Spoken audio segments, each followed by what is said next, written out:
കഴിഞ്ഞ ക്ലാസ്സിൽ strike through വരെയാണ് നോക്കിയിട്ടുണ്ടായിരുന്നത്. ഇനി തുടർന്നുള്ള പോർഷൻസ് നോക്കാം.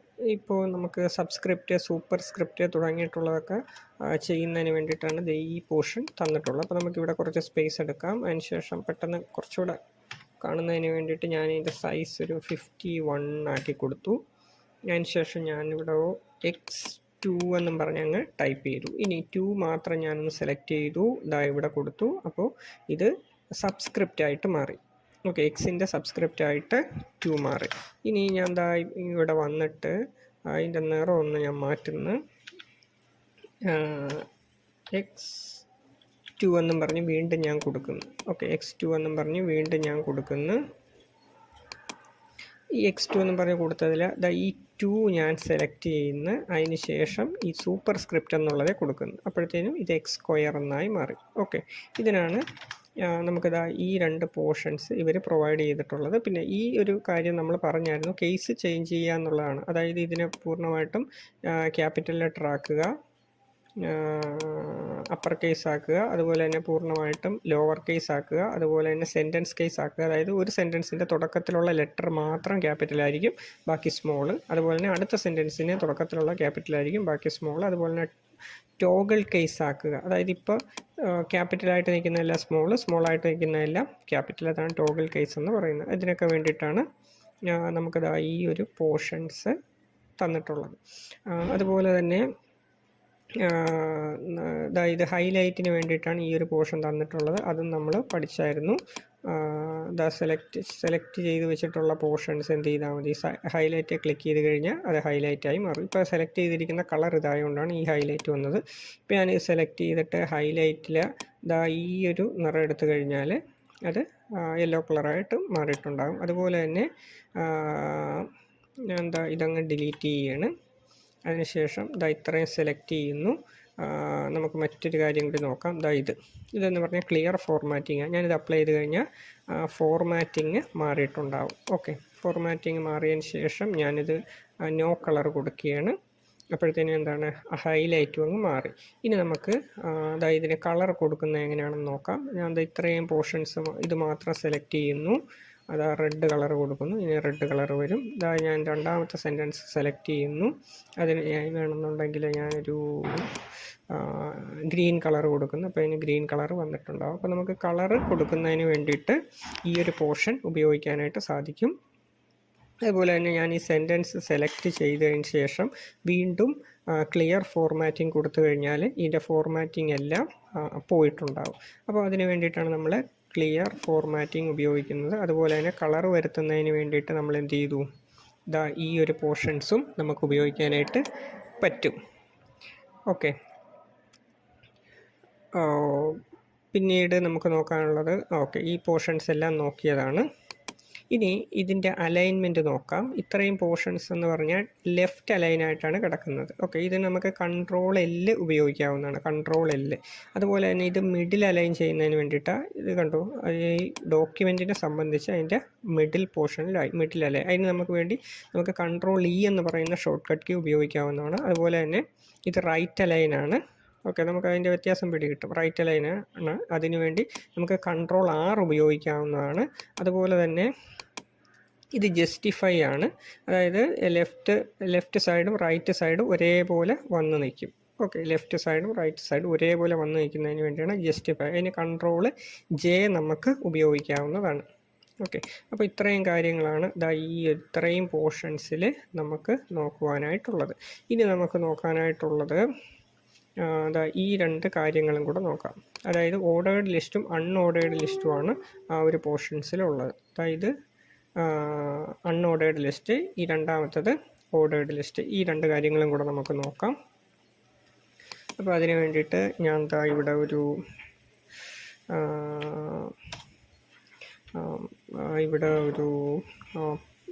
എന്താണ് പ്രൈമറി സ്കൂളെന്നും പറഞ്ഞിട്ട് ഞാൻ കൊടുക്കുന്നു.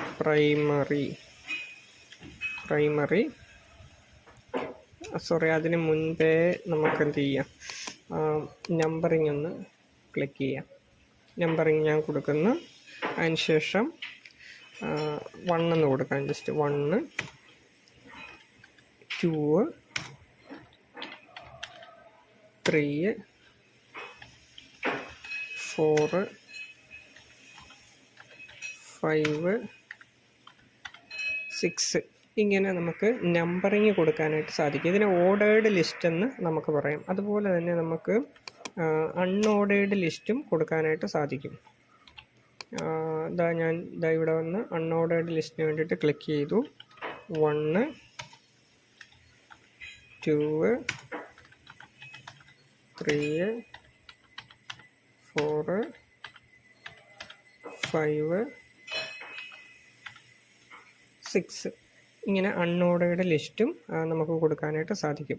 അതുപോലെ തന്നെ ഓർഡേർഡ് ലിസ്റ്റിൻ്റെയും അൺഓർഡേർഡ് ലിസ്റ്റിൻ്റെയും കോമ്പിനേഷൻസും നമുക്ക് കൊടുക്കാനായിട്ട് പറ്റും. ഫോർ എക്സാമ്പിൾ ഞാനിപ്പോൾ ഇതിൽ ക്ലിക്ക് ചെയ്തു. ഈ ഓർഡേർഡ് ലിസ്റ്റ് തന്നെ പലത് കിട്ടും കേട്ടോ. അതായത് 1 ഡോട്ട്, 2 ഡോട്ട്, 3 ഡോട്ട്, അതുപോലെ തന്നെ 1 ഫംഗ്ഷൻ ബ്രാക്കറ്റിൻ്റെ ക്ലോസിങ്, 2 ഫംഗ്ഷൻ ബ്രാക്കറ്റിൻ്റെ ക്ലോസിങ്, അങ്ങനെ കിട്ടും. അതുപോലെ തന്നെ അൺഓർഡേർഡ് ലിസ്റ്റ് എടുക്കുമ്പോഴും ഈ ഡോട്ട്, അതുപോലെ തന്നെ സ്ക്വയർ, ചെക്ക്, അങ്ങനെ പലത് നമുക്ക് കിട്ടും. ഓക്കെ, ഞാനിപ്പോൾ ഒരു ഓർഡേർഡ് ലിസ്റ്റ് എടുത്തു. ഇപ്പോൾ ഇവിടെ 1 എന്നും പറഞ്ഞു വന്നു. ഞാനിവിടെ കൊടുക്കുകയാണ് വെഹിക്കിൾ എന്നും പറഞ്ഞ് കൊടുക്കുകയാണ്. വെഹിക്കിൾ എന്നും പറഞ്ഞ് കൊടുത്തു. രണ്ടാമത്തെ ഞാൻ കൊടുക്കുകയാണ്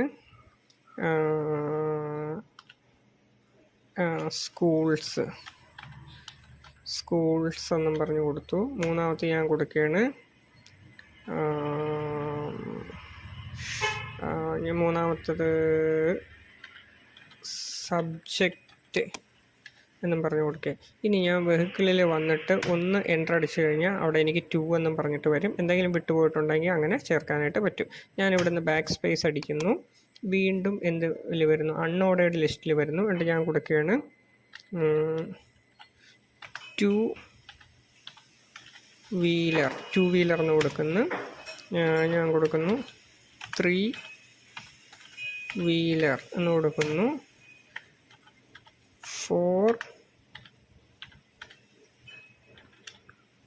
4 വീലർ എന്ന് കൊടുക്കുന്നു.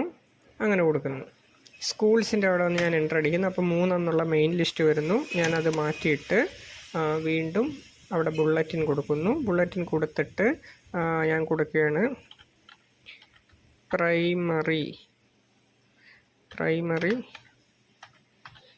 സ്കൂൾ എന്ന് കൊടുക്കുന്നു. അപ്പർ പ്രൈമറി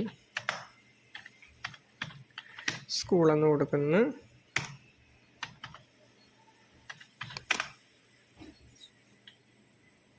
ഹൈസ്കൂൾ എന്ന് കൊടുക്കുന്നു. അങ്ങനെ കൊടുത്തു പോവാം. ഇപ്പോൾ ഇങ്ങനെ കൊടുക്കാൻ നേരത്ത് മെയിൻ ലിസ്റ്റ് എല്ലാം ഒരേ ഇത് വരും. അതുപോലെ തന്നെ സബ് ആയിട്ട് വരുന്ന ലിസ്റ്റെല്ലാം ഒരേ രീതിക്ക് വരും. ഓക്കെ, അപ്പോൾ ഇത് ഓർഡേർഡ് ലിസ്റ്റിൻ്റെയും അൺഓർഡേർഡ് ലിസ്റ്റിൻ്റെയും ഒരു കോമ്പിനേഷൻ പോലെ നമുക്ക് ഉപയോഗിക്കാനായിട്ട് സാധിക്കും. അപ്പോൾ നമ്മൾ എന്ത് ചെയ്യുന്നാൽ മതി, ആദ്യമേ മെയിൻ ലിസ്റ്റ് കൊടുത്ത് പൂർത്തിയാക്കുക. അതായത് വെഹിക്കിള്, സ്കൂൾസ്, സബ്ജക്റ്റ്. അതിനുശേഷം ഓരോന്നിൻ്റെയും സബായിട്ട് വരുന്നത് രണ്ടാമതായിട്ട് ചേർക്കുക. അപ്പോൾ കുറച്ചുകൂടെ നമുക്ക് എളുപ്പം കിട്ടും. ഓക്കെ, ഇനി നമുക്ക് നോക്കാനുള്ളത് അതായത് ലൈൻ സ്പേസിങ് എന്നുള്ള ഒരു ഭാഗം നമുക്ക് നോക്കാം. ഈ ലൈൻ സ്പേസിങ്ങിൽ അത് അപ്ലൈ ചെയ്യുന്നതിന് വേണ്ടിയിട്ട് ഈ ഒരു പാരഗ്രാഫ് ഞാൻ സെലക്ട് ചെയ്യുന്നു. ലൈൻ സ്പേസിങ് 1.15 ആണ് കിടക്കുന്നത്. ഞാനിത് 1.0 ആക്കുന്നു. അപ്പോഴത്തേനും ലൈൻസ് തമ്മിലുള്ള സ്പേസ് അങ്ങ് കുറഞ്ഞു.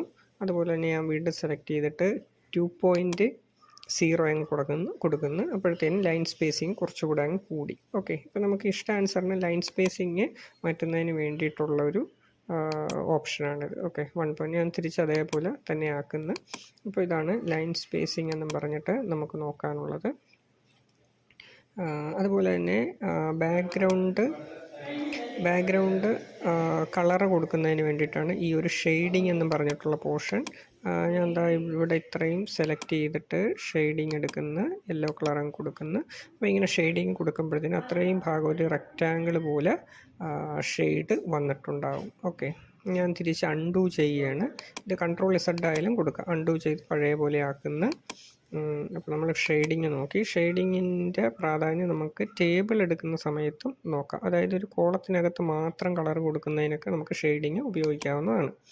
ഇനി അതുപോലെ തന്നെ ഷെയ്ഡിങ്ങിന് ശേഷം ഇവിടെ നമുക്ക് ഒരു ഓപ്ഷൻ കിട്ടും. ഓക്കെ, ബോർഡർ ആൻഡ് ഷെയ്ഡിങ് കിട്ടും. അപ്പോൾ ഇത് bottom border, top border, left border എന്നൊക്കെ പറഞ്ഞ് വന്നിട്ടുണ്ട്. ഞാൻ ഇവിടെ അതൊന്ന് കാണിച്ചു തരാം. ഞാൻ ഇതെടുത്തിട്ട് ബോട്ടം ബോർഡർ അങ്ങ് കൊടുക്കുകയാണ്. അപ്പോഴത്തേനും താഴത്ത് മാത്രം ഒരു ലൈൻസ് വന്നു, ഈ ഇമേജ് കൊടുത്തിരിക്കുന്ന മാതിരി. ഞാൻ Ctrl+Z അടിച്ച് പഴയ പോലെ ആക്കുന്നു. അതിന് ശേഷം ടോപ്പ് ബോർഡർ അങ്ങ് കൊടുക്കുന്നു. ഓക്കെ, ഇപ്പോൾ ഇവിടെ നോക്കിയേ, ഈ കഴ്സറിൻ്റെ മേളിലാണ് ബോർഡർ വന്നിട്ടുള്ളത്. ഇത് ടോപ്പ് ബോർഡറായിട്ട് അങ്ങ് വരും. നമ്മൾ ടൈപ്പ് ചെയ്യുന്നതൊക്കെ അതിൻ്റെ താഴത്തായിട്ട് മാറും. അതായത് ബോർഡർ ടോപ്പിലായി. ഓക്കെ, ബോർഡർ ടോപ്പിലായിട്ട് മാറി. ഇനി ഞാൻ ബോട്ടം ബോർഡർ കൊടുക്കുന്നു. ഇവിടെ നോക്കിയാൽ ബോട്ടം ബോർഡർ കൊടുക്കുമ്പോൾ ബോർഡർ വന്നിട്ട് അതിൻ്റെ മേളിലാണ് കഴ്സർ വരുന്നത്. അതായത് നമ്മൾ ടൈപ്പ് ചെയ്യുന്നതിൻ്റെ താഴത്തായിരിക്കും ബോർഡർ വരുന്നത്. ഓക്കെ, അതാണ് ബോട്ടം ബോർഡറും ടോപ്പ് ബോർഡറും. അതുപോലെ തന്നെ ലെഫ്റ്റ് ബോർഡർ വരുമ്പോൾ ലെഫ്റ്റ് ബോർഡർ വന്നിട്ട് നമ്മൾ ടൈപ്പ് ചെയ്യുന്നതൊക്കെ അതിൻ്റെ താഴത്ത് വരും. നമ്മൾ ടൈപ്പ് ചെയ്യും തോറും ആ ബോർഡർ ഇൻക്രീസായി വന്നുകൊണ്ടേയിരിക്കും. ഓക്കെ, അതാണ് ലെഫ്റ്റ് ബോർഡർ. ഇനി നമുക്ക് റൈറ്റ് ബോർഡർ നോക്കാം. ഇത് ക്ലിക്ക് ചെയ്തിട്ട് റൈറ്റ് ബോർഡർ എടുത്തു. അപ്പോൾ റൈറ്റ് വന്നു. അതുപോലെ തന്നെ ടെക്സ്റ്റ് ചെയ്യാനുള്ളത് അതിൻ്റെ ലെഫ്റ്റ് സൈഡും വന്നു. അതാണ് റൈറ്റ് ബോർഡർ എന്ന് പറയുന്നത്. ഇവിടെ നമുക്ക് കാണാൻ പറ്റും ഈ ബോർഡർ അതനുസരിച്ചിട്ട് വലുതാകുന്നുണ്ട്. ഓക്കെ, ഇനി നമുക്ക് അടുത്ത കാര്യത്തിനകത്തേക്ക് പോകാം. ഇവിടെ വന്നിട്ട് ഓൾ ബോർഡർ എന്നും പറഞ്ഞിട്ടൊരു ഓപ്ഷൻ ഉണ്ട്. അതായത് ലെഫ്റ്റ്, റൈറ്റ്, ടോപ്പ്, ബോട്ടം വന്നിട്ടുണ്ടാകും. നമുക്ക് ഇതിനകത്ത് ടൈപ്പ് ചെയ്യാനായിട്ട് സാധിക്കും. ഓക്കെ, ഇതാണ് ഓൾ ബോർഡർ എന്ന് പറയുന്നത്. ഓൾ ബോർഡർ ആയതുകൊണ്ടാണ് ഓരോ എൻ്ററും അടിച്ച് വരുന്നത് ഓരോ ബോർഡറിൻ്റെ അകത്തായിട്ട് മാറുന്നത്. ഓക്കെ,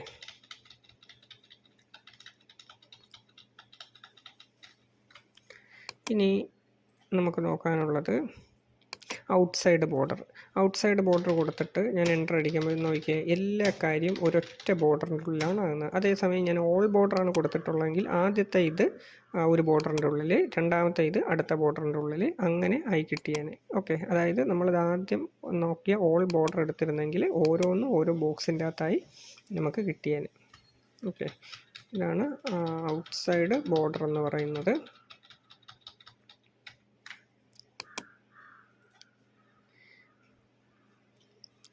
ഇനി നമുക്ക് നോക്കാനുള്ളത് inside border, inside horizontal border, inside vertical border, അതൊക്കെ നമുക്ക് പിന്നീട് നോക്കാം. ഇനി നമുക്കിത് ബോർഡർ ആൻഡ് ഷെയ്ഡിങ് എന്നുള്ള പോർഷൻ്റെ അകത്തേക്ക് പോകാം. ബാക്കിയുള്ളത് പിന്നീട് നമുക്ക് നോക്കാം. ഓക്കെ, ബോർഡർ ആൻഡ് ഷെയ്ഡിങ് എന്നുള്ള പോർഷൻ്റെ അകത്തേക്ക് പോകും. അപ്പോൾ നമുക്കൊരു പോപ്പപ്പ് വിൻഡോ കിട്ടും. ഈ പോപ്പപ്പ് വിൻഡോയിൽ ഇവിടെ കിടക്കുന്ന പാരഗ്രാഫാണ്. ഓക്കെ, പാരഗ്രാഫാണ്. ഞാനിവിടെ ഓക്കെ കൊടുക്കുന്നു. പാരഗ്രാഫ് സെലക്ട് ചെയ്തതിന് ശേഷം ഞാൻ ഇതിൽ വരുന്നു. ഇതിൽ വന്നിട്ട് ഈ ബോക്സ് ബോർഡർ അങ്ങ് സെലക്ട് ചെയ്യുന്നു. അതിന് ശേഷം ഓക്കെ കൊടുക്കുന്നു. അങ്ങനെ ഓക്കെ കൊടുക്കുമ്പോൾ ഇതൊരു ബോർഡറിനകത്തായിട്ടുണ്ടാവും. ഓക്കെ, ഇതൊരു ബോർഡറിനകത്തായിട്ടുണ്ടാവും. ഇനി ഞാൻ ഇതിങ്ങനെ സെലക്ട് ചെയ്ത് വെച്ചിട്ട് ഇവിടെ വരുന്നു. ഇതങ്ങ് സെലക്ട് ചെയ്യുന്നു, ഓക്കെ കൊടുക്കുന്നു. അപ്പോൾ എന്ത് പറ്റി? നമ്മൾ നേരത്തെ ഉണ്ടായിരുന്ന ബോർഡറിൻ്റെ സ്റ്റൈലിൽ മാറ്റം വന്നു. ഞാൻ വീണ്ടും ചെല്ലുന്നു. അതിനുശേഷം ബോർഡർ എടുക്കുന്നു. ഈ ബോർഡർ ഈ ടൈപ്പ് എടുക്കുന്നു, ഓക്കെ കൊടുക്കുന്നു. അപ്പോൾ എന്ത് പറ്റി? ആ ബോർഡറിൻ്റെ സ്റ്റൈല് മാറി. ഞാൻ വീണ്ടും ചെല്ലുന്നു, ബോർഡർ എടുക്കുന്നു. ബോർഡറിൻ്റെ കളർ എന്നുള്ളത് ഞാൻ റെഡ് ആക്കുന്നു, ഓക്കെ കൊടുക്കുന്നു. ഇപ്പോൾ എന്ത് പറ്റി? ആ ബോർഡറിൻ്റെ കളറ് ഇങ്ങനെ മാറ്റം വന്നിട്ടുണ്ടാകും. ഓക്കെ, ഞാൻ ഇനി വീണ്ടും ഇതിനകത്തേക്ക് ബോർഡറിൻ്റെ അകത്തേക്ക് ചെന്നിട്ട് അടുത്ത ടാബിൻ്റെ അകത്തേക്ക് പ്രവേശിക്കുക. ഇതിൻ്റെ അകത്തേക്കാണ് പേജ് ബോർഡറിൻ്റെ അകത്ത് കയറുമ്പോൾ ഇവിടെ നോക്കിയേ, അപ്ലൈ ടു വോൾ ഡോക്യുമെൻ്റ് എന്നാണ് കിടക്കുന്നത്, മുഴുവൻ ഡോക്യുമെൻറ്റിലും. കുറച്ച് മുമ്പ് ബോർഡറിൻ്റെ അകത്തേക്ക് തിരിച്ചു വരാം, അപ്ലൈ ടു പാരഗ്രാഫ് എന്നാണ് കിടന്നിരുന്നത്. ഓക്കെ, പാരഗ്രാഫ് എന്ന് കിടക്കുമ്പോഴാണ് നമുക്ക് പാരഗ്രാഫിന് മാത്രമായിട്ടൊരു ബോർഡർ കിട്ടുന്നത്. ഇനി നമ്മൾ പ്രവേശിക്കുന്ന ഏതിനാണ്? പേജ് ബോർഡർ എന്നുള്ള ടാബിൻ്റെ അകത്ത് ആണ് ചെല്ലുന്നത്. ഇവിടെ അപ്ലൈ ടു വോൾ ഡോക്യുമെൻ്റ് എന്നുണ്ട്. ഇതിൽ വോൾ ഡോക്യുമെൻ്റ് എടുത്തതിന് ശേഷം ഞാൻ വീണ്ടും ഈ ഒരു സെക്ഷൻ എടുക്കുന്നു. ഈ ഒരു സെക്ഷൻ എടുത്തിട്ട് ഇതിൻ്റെ കളറ് മറ്റൊരു കളർ ഞാൻ കൊടുക്കാം, നീല കളർ കൊടുക്കുന്നു, ഓക്കെ കൊടുക്കുന്നു. അപ്പോൾ എന്ത് പറ്റി, എനിക്ക് ഈ ഡോക്യുമെൻറ്റിന് കംപ്ലീറ്റ് ആയിട്ടും എന്ത് കിട്ടി, ബോർഡർ കിട്ടി. ഓക്കെ, അപ്പോൾ നമ്മൾ ഏതും കൂടെ സെക്ഷനും നോക്കി, ബോർഡർ എന്നുള്ള സെക്ഷന് നമ്മൾ നോക്കി. ഇനി ബാക്കിയുള്ള പോർഷൻസ് നമുക്ക് അടുത്ത ക്ലാസ്സിൽ നോക്കാം. ഓക്കെ.